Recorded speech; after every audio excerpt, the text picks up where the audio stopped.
안녕하세요, 여러분. 소리담기입니다. 오늘은 쉼표에 대해서 함께 알아보도록 할 거예요. 이름에서 알 수 있듯이 얼만큼 쉬어가는지를 나타내는 표시라고 생각해 주시면 되세요. 우리가 지난 시간에 배웠던 것 중에 음표에 대해서 알아봤었죠. 음표에 대해서 간단하게 기억해 보면 음표는 음의 길이를 나타내는 표였고 쉼표는 얼마큼 쉬어주는지 나타내는 표예요. 그래서 음표와 쉼표 이 두 가지를 함께 알고 계시면 악보를 보는데 좀 더 편리하실 거예요. 바로 시작해 볼게요. 쉼표에서는 가장 처음 기억해 주셔야 할 이름이 온쉼표예요. 혹시 온 음표의 길이가 얼만큼이었는지 기억하세요?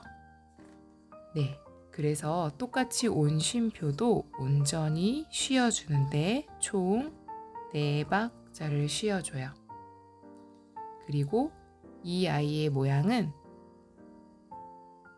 이렇게 뒤집혀 있는 모자의 모양을 하고 있어요. 어떻게 생각하면 편하게 누워있는 이렇게 누워있는 모양이 연상되지 않으세요?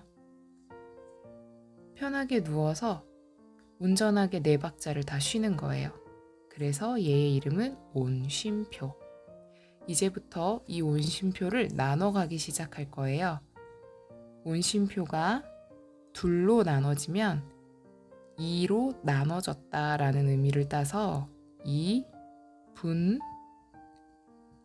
이름을 지어주고 쉼표이기 때문에 쉼표라는 말을 붙여줘요.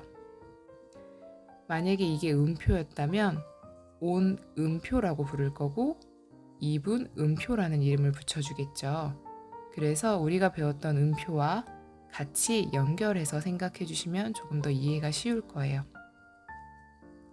온쉼표와 2분 쉼표의 모양은 서로 달라야 구분이 가겠죠. 그래서 온쉼표는 이렇게 누워있는 모양이라고 한다면 2분 쉼표는 이제 일어나서 밖에 나갈 준비를 한다고 생각해 주시면 되세요. 그래서 밖에 나갈 준비를 하기 위해 모자를 쓰는 거죠. 얘는 4박자를 쉬었지만 2분 쉼표는 이거의 반절이기 때문에 2박자만 쉬어줘요. 조금 더 짧게 쉬죠. 그래서 누워있다가 4박자 다 쉬다가 이제는 그거의 반절만 쉬는 거죠. 그래서 모자를 쓰고 이제 걸어서 밖으로 나가야겠죠? 그러면 더 조금 쉬는 4분 쉼표에 대해서 알아보도록 할 거예요. 온쉼표를 기준으로 해서는 총 4개로 나눠진 거기 때문에 이름이 4분 쉼표가 돼요. 지금 이렇게 모양을 설명할 때 조금 더 이해하기 쉽게 설명하기 위해서 얘를 누워 있다고 칭했고 얘는 모자를 썼다고 말했어요. 이제 모자를 썼으니 밖으로 걸어 나가야겠죠? 4분 쉼표는 이렇게 서 있는 모양으로 표시를 해줘요.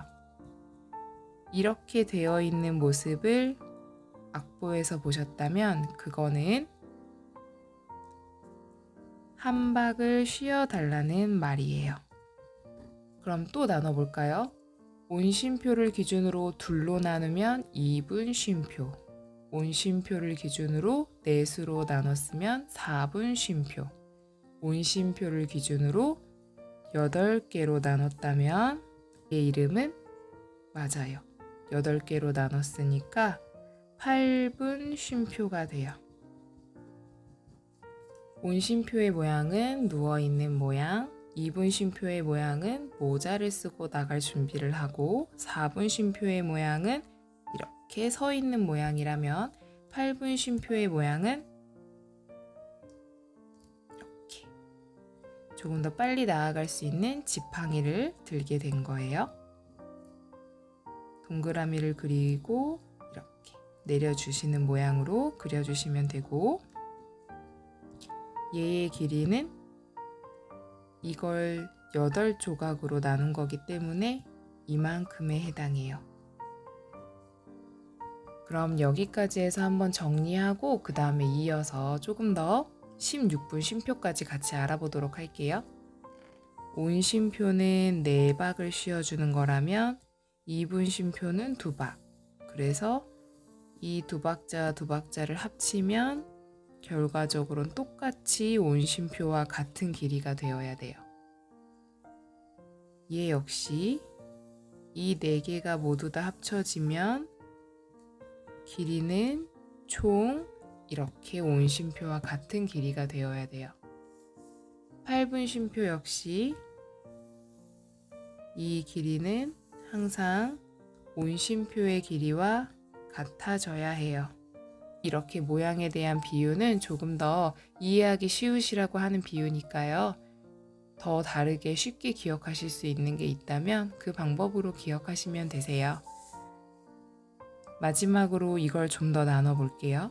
8분 쉼표를 또 둘씩으로 나누면 어떤 이름이 될까요? 한번 예상해 보시겠어요?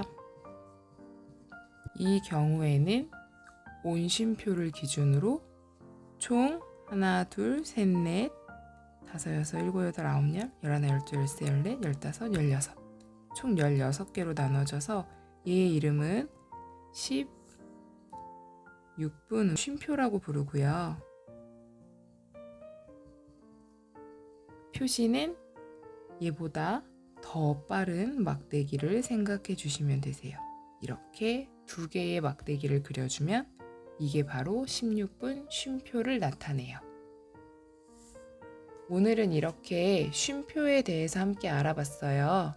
지난 시간에 함께 알아봤던 음표와 함께 쉼표를 알고 계신다면 악보를 읽기가 좀 더 수월하실 거예요.